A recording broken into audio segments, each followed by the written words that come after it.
¿Qué hizo Jesús durante 3 días antes de resucitar, según la Biblia?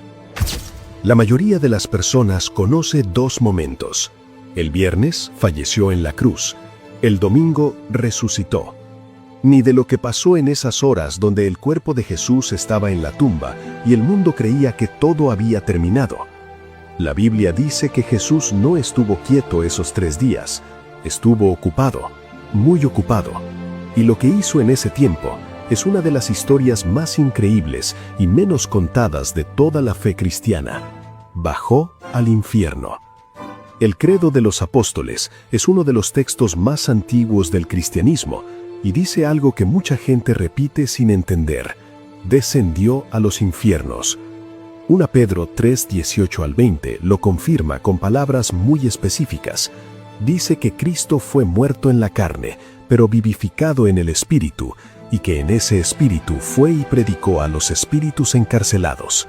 En un lugar de prisión, Jesús fue ahí y habló con ellos. ¿Dónde era ese lugar? En hebreo se llamaba Sheol, en griego, Hades. No era el infierno de fuego eterno que la mayoría imagina.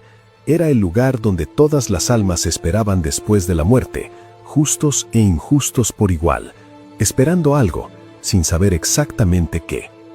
Para entender lo que Jesús hizo ahí, hay que entender qué era el Sheol. Antes de la resurrección de Cristo, ninguna alma podía entrar directamente al cielo, ni siquiera los más justos, ni Abraham, ni Moisés, ni los profetas. Todos esperaban en el Sheol. Lucas 16 describe ese lugar dividido en 2 secciones completamente separadas. Un lado de consuelo y paz, donde estaban los justos. Jesús lo llama el seno de Abraham, un lugar de espera, pero de espera tranquila, con luz, con compañía, con esperanza. Y al otro lado, un lugar de tormento separado por un abismo imposible de cruzar, donde estaban los que habían rechazado a Dios completamente. Jesús descendió a ese lugar, al Sheol completo, con autoridad absoluta. Lo que Jesús fue a hacer. Hay 3 cosas específicas que los textos bíblicos describen sobre lo que Jesús hizo ahí. La primera fue proclamar su victoria. 1 Pedro 3:19 dice que predicó a los espíritus encarcelados, no para darles una segunda oportunidad, sino para proclamar que había ganado, que la muerte había sido derrotada, que todo lo que había sido prometido desde el principio del mundo acababa de cumplirse. Imagina ese momento. Jesús entrando al lugar donde las almas llevaban siglos esperando y anunciando que la espera había terminado. La segunda cosa fue tomar las llaves. Apocalipsis 1:18 dice que Jesús tiene las llaves de la muerte y del Hades. ¿Cómo las obtuvo? Las tomó cuando descendió. Satanás había tenido autoridad sobre la muerte desde la caída de Adán, pero cuando Jesús murió sin pecado y descendió al Sheol, tomó esa autoridad, la arrancó y no la devolvió jamás. La tercera cosa fue liberar a los cautivos. Efesios 4:8 cita un salmo antiguo y lo aplica directamente a este momento. Dice que cuando Jesús ascendió, llevó cautiva la cautividad y dio dones a los hombres. Llevó cautiva la cautividad. Eso significa que tomó a los que estaban prisioneros y los liberó. Las almas de los justos que llevaban siglos esperando en el seno de Abraham. Abraham, Isaac, Jacob, Moisés, los profetas, todos esperando ese momento, y Jesús llegó a buscarlos personalmente. Mateo 27, 52 al 53 describe algo que ocurrió exactamente en ese periodo, algo tan extraordinario que cuesta creerlo. Dice que los sepulcros se abrieron y muchos cuerpos de santos que habían dormido se levantaron, y saliendo de los sepulcros después de la resurrección de Jesús, entraron en la santa ciudad y aparecieron a muchos. Santos resucitados caminando por Jerusalén, personas que habían muerto siglos antes, apareciendo ante personas vivas, todo ocurriendo como consecuencia directa de lo que Jesús estaba haciendo en el Sheol. Su victoria en ese lugar tenía efectos físicos visibles en la tierra. La muerte misma empezaba a ceder.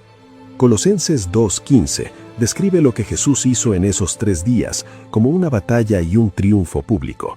Dice que despojó a los principados y potestades, los exhibió públicamente y triunfó sobre ellos. No en silencio, no en privado, públicamente. En el mundo espiritual hubo una batalla que cambió todo. Las fuerzas que habían tenido autoridad sobre la humanidad desde la caída fueron derrotadas frente a todos, desarmadas, expuestas, sin poder hacer nada para detenerlo.